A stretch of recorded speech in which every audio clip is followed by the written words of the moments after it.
오늘 주신 하나님의 말씀은 잠언 14장 24절입니다. 잠언 14장 24절 한 절 보도록 하겠습니다. 잠언 14장 24절을 제가 봉독하도록 하겠습니다. 지혜로운 자의 재물은 그의 면류관이요 미련한 자의 소유는 다만 미련한 것이니라. 아멘.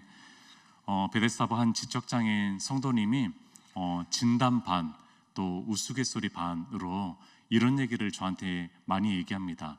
목사님, 나는 돈밖에 몰라요. 목사님, 나는 돈밖에 몰라요. 라는 얘기를 많이 합니다.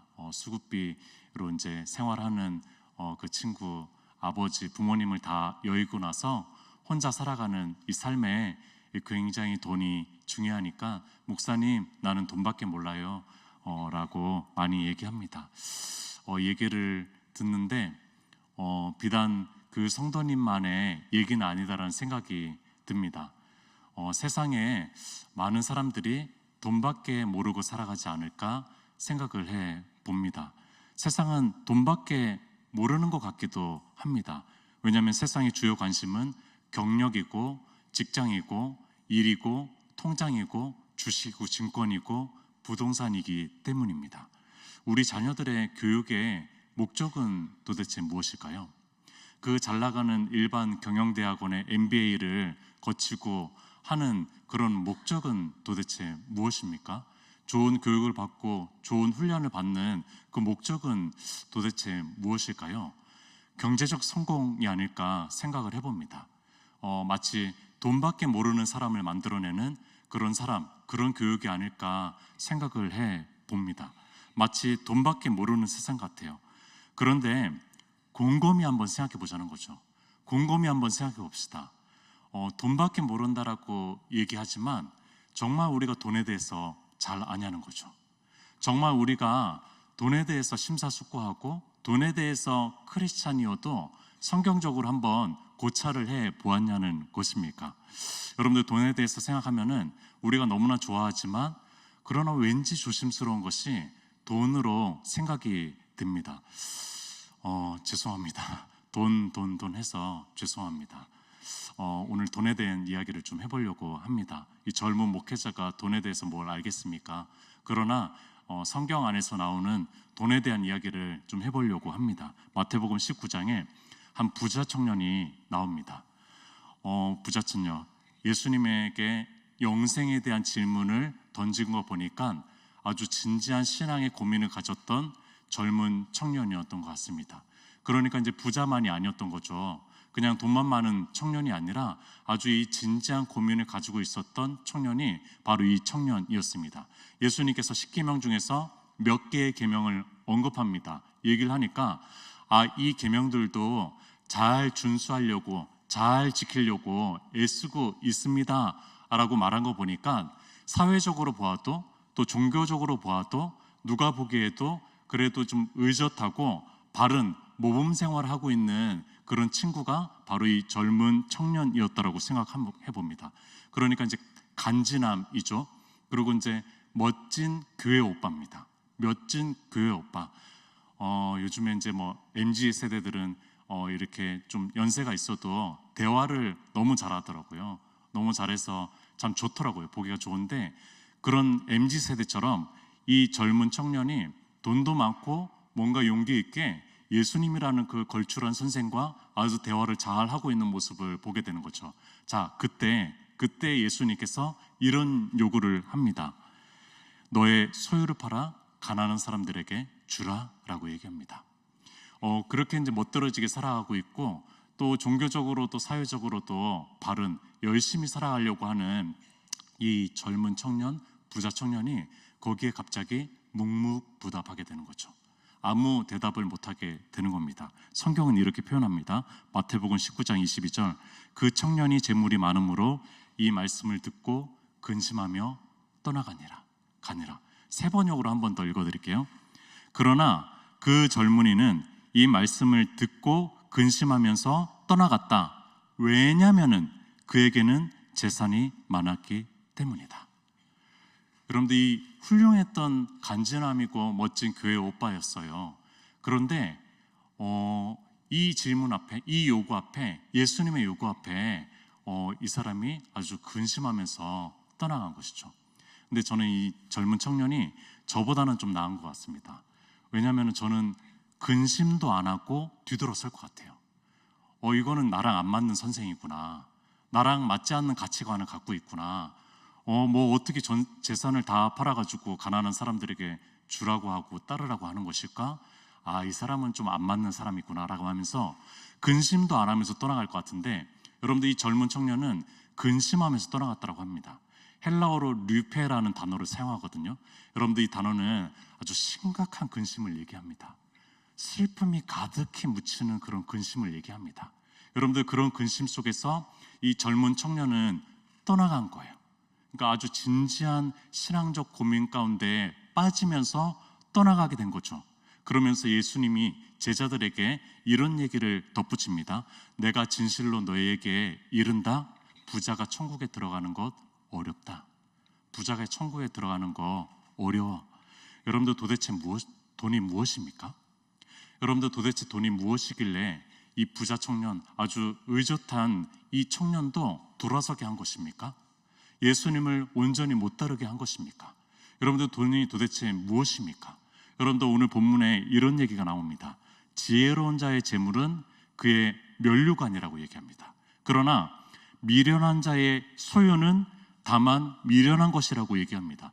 여러분들 재물은, 돈은요, 양면을 가지고 있다라는 거예요. 어떤 사람에게는 면류관이 될 수가 있는 거죠. 대단한 영광과 자랑이 되는 면류관이 될 수도 있겠지만, 어떤 사람에게는 미련한 것이 된다라고 얘기합니다. 여러분들 미련하다라는 히브리어가 에빌림이라는 단어인데요, 이 단어가 그냥 조금 부족하다라는 것이 아닙니다. 이것은 결함, 문제를 가지고 있다, 그런 뜻을 가지고 있어요. 그러니까 어떤 사람에게는 돈이 결함을 일으킨다라는 거예요. 어떤 사람에게는 이 재물이요, 문제를 일으킨다는 겁니다. 그러니까 이 돈이 어떤 사람에게는 굉장히 영광스러운 면류관이 될 수도 있겠지만, 어떤 사람에게는 문제를 일으키는 요소, 가장 큰 요소가 될 수 있다라고 얘기하는 것입니다. 여러분들 돈이 도대체 무엇일까요? 무엇입니까? 여러분들 첫 번째, 돈이 선하다는 관점의 이야기를 잠시 나눠보도록 하겠습니다. 여러분들 이 세상에 존재하는 모든 것은 하나님께서 창조하셨다면 선한 것입니다. 하나님이 창조하지 않은 것은 실상 없죠. 모든 것이 하나님께로부터 말미암았고 하나님을 위해서 창조되었습니다. 그래서 하나님께서 직접적으로 선포하는 욥기 41장 11절에 이렇게 얘기합니다. 온 천하에 있는 것이 다 내 것이다 라고 하면서 하나님께서 직접적으로 선포하셔요. 다른 사람을 통해서가 아니라 온 천하에 있는 것이 다 내 것이다, 하나님께서 등장하시면서 선포하는 겁니다. 또 학개서 2장 8절에 은도 내 것이요 금도 내 것이니라 만군의 여호와의 말이니라 라고 얘기합니다. 여러분들 하나님께서 직접적으로 얘기하신 거예요. 만군의 여호와께서 은, 금, 이 재산들, 가장 부유한 그 수많은 돈들 다 내 것이야 라고 얘기하는 것이죠. 여러분들 돈을 좋아하는 것 위험할 수 있습니다. 그러나 돈을 너무나 터부시하고 돈을 안 좋아하는 것도 이게 성경적인 세계관은 아니라는 거예요. 돈을 안 좋아하는 것은 어렵습니다. 돈을 안 좋아하는 사람은 없으실 텐데, 이거 너무나 이 부분에 대해서 터부시한다든지 또 너무나 이제 금욕적으로만 생각하는 것도 이것은 성경적인 세계관은 아니다라는 거예요. 어떤 사람에게는 면류관이 될 수가 있는 거죠. 왜냐하면 우리는 물리적 존재잖아요. 물리적인 몸을 가지고 있는 존재입니다. 그렇기 때문에 삶을 영유하고 누리기 위해서는 어떤 물리적인 재물과 돈이 필요한데, 그것을 하나님께서는 선물로, 은총으로 주셨다라는 거죠. 주신 것입니다. 여러분도 성경에 재물로 축복을 받은 사람들이 얼마나 많아요? 아브라함, 이삭, 욥, 다윗, 솔로몬, 더 많이 있겠죠. 근데 이제 돈이 선하게만 하면은 이렇게 돈에 대해서 얘기할 필요가 없겠죠. 돈이 악하다는 관점에 대해서 또 잠시 얘기 나누도록 하겠습니다. 악하다고 하기가 조금 애매한 게, 돈은 굉장히 유혹적이긴 합니다. 돈은 굉장히 위험합니다. 악의 도구가 되기가 쉬워요. 그렇기 때문에 악하다고 얘기할 수 있는 것이죠. 여러분들, 이 돈으로 인해서 우리의 마음이 얼마나 망가집니까? 우리의 마음이 평강이 얼마나 많이 깨집니까? 세상이 이렇게 치열하게 경쟁하고 또 싸웁니까? 여러분들, 이 돈에 있어서 많이 그러지 않습니까? 오죽하면 이 세상을요, 자본주의라고 합니다. 뭐 이 뜻은 아주 긍정적인 뜻도 있습니다. 어떤 자기의 그 생산성을 최대한 높일 수 있는 그런 뜻도 있겠지만, 그러나 자본주의라는 그 말 자체를 보면은요, 그 뜻 안에는 분명히 자본이 우선되는 그런 뜻이 있다라는 거예요. 여러분들, 오죽하면 이 세상이 자본주의이겠어요? 여러분들, 세상에 소중한 가치들이 얼마나 많이 있습니까? 우정도 있고 사랑도 있고 또 선한 가치들이 얼마나 많아요. 그러나 그것보다도 돈이 우선시되고 있는 시대 속에서 우리는 살아가고 있는 것이죠. 그러니까 가장 큰 유혹이 된다는 거예요. 가장 큰 시험이 된다는 겁니다. 강력한 신이 될 수 있는 것이 바로 이 돈이라는 겁니다. 그러니까 예수님께서도 돈을 뭐라고 얘기했냐면은 맘몬이라고 얘기했다는 거예요. 여러분들, 맘몬은 신의 한 이름이기도 하면서 맘몬의 뜻은요, 지배라는 뜻이 있습니다. 맘몬은 지배라는 뜻이 있어요. 그러니까 돈이라는 말을 부르는 동시에 우리는 어떤 것에 지배를 받다라는 그런 의미를 가질 수가 있다라는 거예요. 여러분들, 예수님께서 마태복음 6장 24절에 산상수훈의 말씀을 하면서 이 돈에 관한 얘기를 하는데, 한번 들어보십시오. 세 번역으로 알려드리겠습니다. 아무도 두 주인을 섬기지 못한다. 한쪽을 미워하고 다른 쪽을 사랑하거나 한쪽을 중히 여기고 다른 쪽을 업신여길 것이다. 너희는 하나님과 재물을 아울러 섬길 수 없다라고 얘기합니다. 여러분들, 돈이 얼마나 강력하면은 이것은 섬겨야 될 이 강력한 신 두 개의 싸움이라는 겁니다.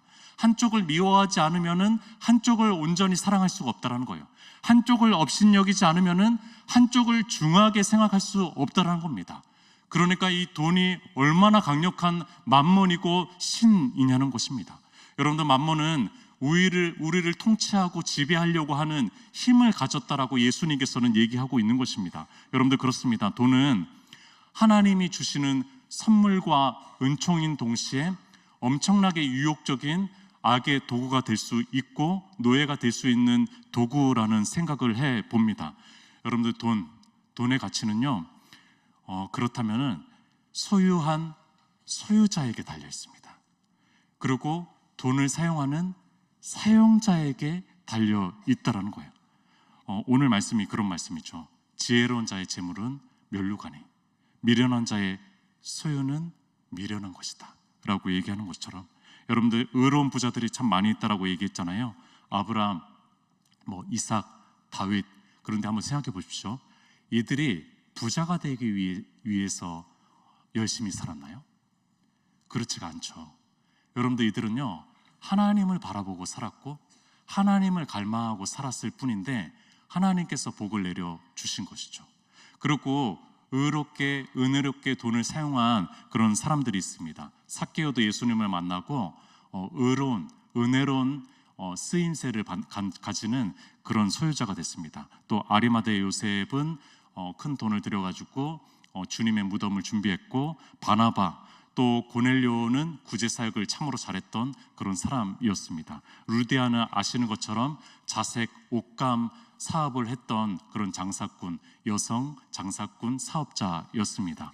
여러분들, 이들은 꽤나 재물이 있었지만 재물을 긍정적으로 사용했습니다. 그러니까 이제 돈을 잘 벌어서 돈을 잘 사용하는 거 너무나 중요합니다. 얼마 전에 새로운 사업을 시작한 우리 베데스다부 젊은 여성 선생님이 계셨거든요. 그래서 제가 그 별명을 하나 붙였는데 김루디아라고 붙였습니다. 그런 큰 사업을 하십시오. 그리고 지역 선교에 그렇게 많이 애를 쓰십시오. 여러분들, 루디아라는 뜻 뭔지 아십니까? 루디아라는 뜻이 생산이라는 뜻이거든요. 생산. 그러니까 그렇게 또 돈을 잘 벌어서 잘 쓰는 사람이 있어야 된다는 거죠. 루디아는 굉장히 사교적이었고 또 활동적이었고 또 생활력이 굉장히 강했던 여성이었는데 그렇게 또 주님께 쓰임받은 사람이겠죠. 그러니까 이제 우리 교회 내 또 크리스찬 사업주들이 축복받고 또 축복을 하고 또 이를 위해서 기도하는 것은 굉장히 중요하다고 생각합니다. 긍정적인 것이라고 생각합니다. 여러분들, 우리는 청직이라는 말을 사용합니다. 여러분들, 청지기라는 뜻이 무엇이죠? 이 청지기는 내가 가진 것의 그 소유가 주인이 따로 있다라는 뜻입니다. 내가 그것에 대해서 주인을 거부한다라는 의미를 가지고 있습니다. 나는 그것을 위탁해서 받은 사람이지, 나는 그것을 관리하는 사람일 뿐이지 라는 뜻이 이 청지기 안에 담겨져 있다라는 겁니다. 여러분들, 성경에서는 달란트 맡은 자라고 얘기합니다. 1달란트 맡겨줬고 2달란트 맡겨줬고 5달란트, 그러니까 이제 맡은 자라는 것입니다. 그러니까 그것을 많이 벌었다 그래서 그 벌은 것이 자기한테 돌아올 거라고 생각하지 않습니다. 그것은 사명으로 여기고 그 역할들을 감당할 뿐이죠. 그러니까 실망할 필요도, 좋아할 필요도 없이 그 사명을 감당하는 것뿐입니다. 중요한 것은 무엇입니까? 돈의 소유자가 누구를 또 무엇을 인생의 주인으로 삼느냐가 중요하다라는 거예요. 제가 베데스다부 사역을 하고 있잖아요. 베데스다부 사역을 하면서 또 이제 50 몇 주의 1년에 커리 중에서 꼭 1월 달이나 2월 달에는 헌금에 대한 설교를 꼭 합니다. 한 1주나 2주 정도에 걸쳐가지고 헌금에 대한 설교를 꼭 합니다. 저는 이제 헌금에 대한 설교는 조심스럽지만 그러나 목회적으로 교육적으로 너무나 소중한 설교라고 생각합니다. 저는 이 설교는 꼭 필요한 설교라고 생각을 하고 있습니다. 그래서 우리 베데스다부 발달장애인 분들이잖아요. 그들에게도 이 헌금에 대한 설교를 꼭 합니다. 그러나 최대한 단순화시키지만 최대한 의미롭게 하려고 이제 애써서 노력을 하는 거죠. 파워포인트를 이제 사용하면서 설교를 하는 건데, 우선은 이것은 아니다라고 먼저 얘기해 줍니다. 이런 것은 아닌 거죠. 헌금은 교회에 내는 기부금이 아니에요. 목사님 사례비 후원금도 아니에요. 시설 관리비, 유지비, 모금도 아니에요. 단순히 어려운 사람을 돕는 구제비도 아니에요. 선행으로 하는 어떤 사회 공헌비도 아닙니다 라고 하면서 X 그림을 이렇게 정확하게 크게 이렇게 표시하면서 그것들은 아니다라고 얘기합니다. 물론 이렇게 사용은 되지만요. 물론 헌금이 그렇게 사용은 되지만요. 헌금의 본질은 이것이 아니다라고 얘기합니다. 그러면서 헌금의 본질에 대해서 5를 얘기해 줍니다. 그것은 헌금은 믿음의 고백이에요 라고 합니다. 헌금은 죄와 사망에서 우리를 구원하신 십자가의 예수 그리스도께서 우리의 인생의 주인이 되신 그 믿음의 고백이에요 라고 얘기를 해줍니다. 주님은 우리가 가지고 있는 모든 것의 주인이 되신다라는 그 믿음의 고백이 헌금입니다 라고 얘기합니다. 그러면서 이제 파워포인트에 집 모양, 또 차 모양, 또 현금 모양, 또 시계는 시간이니까 시간 모양, 또 피아노 치는 모양, 미술 그리는 모양, 이거는 달란트죠. 달란트, 재능이라는 겁니다.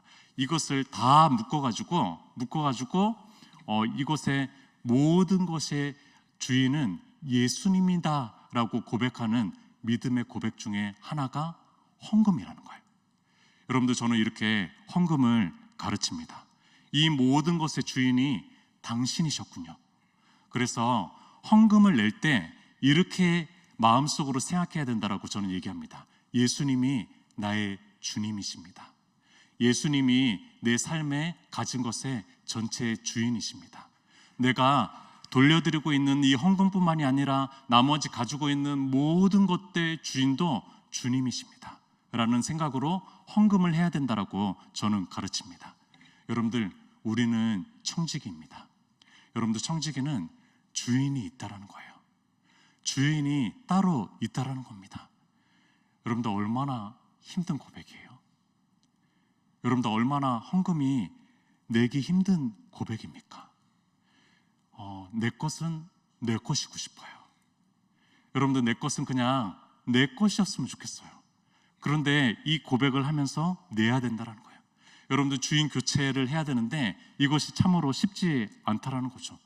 여러분들, 이런 의미에서 부자가 천국에 들어가기가 어려운 거예요. 더 많이 가졌으니까.